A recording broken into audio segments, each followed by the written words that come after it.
像这样的故障，你们在网上是不是经常可以看到那些段子手这样贴那么一点点就好了，或者是切一刀就好了？但是啊，这台电视人家已经贴好过，用了一段时间，它又成这样了。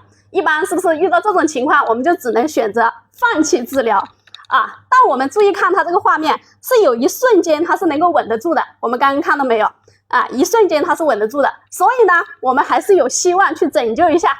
来看一下今天运气怎么样？长虹55扣5K 起开系列的，这个可不便宜啊！这个电视机，我们把外壳打开，来看一下什么屏幕。这是一张 LG 的屏。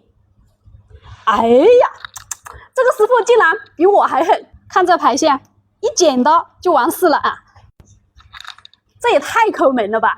一点胶布他都不舍得。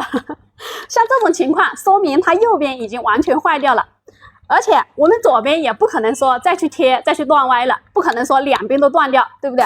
那我们只能是改一下电路，看一下。我们首先找到左边的去歪的线路，它是在颠板的最旁边。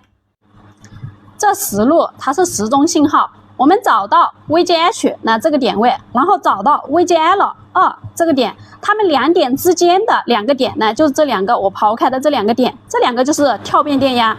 我们任意选一个跳变电压的点位来测量，看表 VGH、VGL 又 VGH、VGL 来回跳变。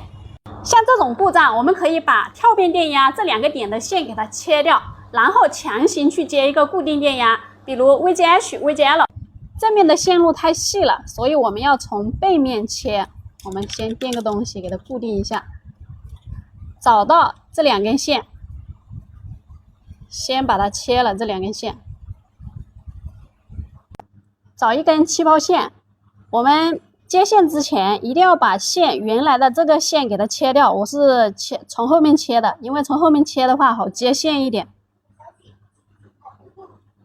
好了，已经接好了，我们来试一下。那排线还是这一根没有动它的，我们一镜到底。现在来看一下效果。那我们看图像，它已经正常了，不跳动了。